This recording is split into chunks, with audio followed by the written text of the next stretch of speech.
నేను మీకు ఛాలెంజ్ చేసి చెప్తున్నాను,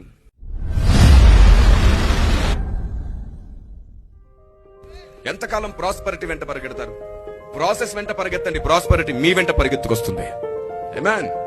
పరిశుద్ధాత్ముడు అలాగే నియమించాడు. దేవుని చట్టమదే, పరలోక రాజ్యంలో దేవుని చట్టమదే. ఎవరైనా ఆజ్ఞలు, ఎవరైనా ఆలోచనలు, ఎవరైనా జ్ఞానము, ఎవరైనా వాక్యమును వెంబడిస్తారో వారికి అన్ని సమకూడేటట్లు నిర్ణయించి పెట్టాడు ఆయన. మొదట నా నీతిని రాజ్యమును వెతకండి, అటు తర్వాత అన్ని మీకు కలుగునన్నాడు ఆయన. మనం ఏం చేస్తాం తెలుసా? అన్ని వెతికేసి నీతి రాజ్యం వెతికిలోకి చచ్చిపోతాం. ఎంత దారుణం చూడండి. సాతాను ప్లాన్ కూడా అదే.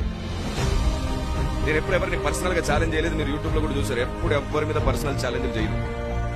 నేను భక్తి జీవితానికి సంబంధించి ఛాలెంజ్ చేస్తున్నాను. 3 నెలలు 90 రోజులు రికార్డ్ అవుతుండగా చెప్తున్నాను. 90 రోజులు మీకోసం మీరు ఏడవడం, మీకోసం మీరు ప్రార్థించడం మానేసి ఒక 90 రోజులు తండ్రి నీ జ్ఞానము, నీ చిత్తం మాకు అర్థమయ్యేటట్లు చేయి అని అడగండి. మందిరానికి వచ్చినా సరే వాక్యం వినేటప్పుడు కూడా ప్రభువా నీ జ్ఞానము, నీ చిత్తము, నీ ఆలోచన మాకు అర్థమయ్యేటట్టు చేయి ప్రభువా అని అడగండి. మీ వ్యాధులు, బాధలు, కష్టాలు అన్నిటి గురించి ప్రార్థన చేయడం మానేసి 90 రోజులు నేను చనిపోక ముందే ఏమేం తెలుసుకోవాలి అవన్నీ నాకు అర్థమయ్యేటట్లు చేయి ప్రభు అని అడగండి. 90 రోజుల్లో నువ్వు చేస్తున్న ప్రార్థన ఎంత ఒత్తిడొచ్చిన, ఎన్ని పరిస్థితులకు కూడా నువ్వు లోనవ్వకుండా దేవుని జ్ఞానం కొరకు, దేవుని నీతి రాజ్యం కొరకే ప్రార్థన చేసి చూడు. నువ్వు ఆశ్చర్యపోతావు. ఈ 90 రోజులు గడిచేలోపు నువ్వు ప్రార్థన చేయకుండానే నీ సమస్యలు వాటికి అవే తొలగిపోవడం నువ్వు కల్లారా చూస్తావు. అవి నిన్ను దాటిపోవడం నువ్వు కల్లారా చూస్తావు. ఎందుకంటే నీ కోసం ఆయన పని చేయడం ప్రారంభిస్తాడు. అప్పుడు దేవునికి స్తోత్రం.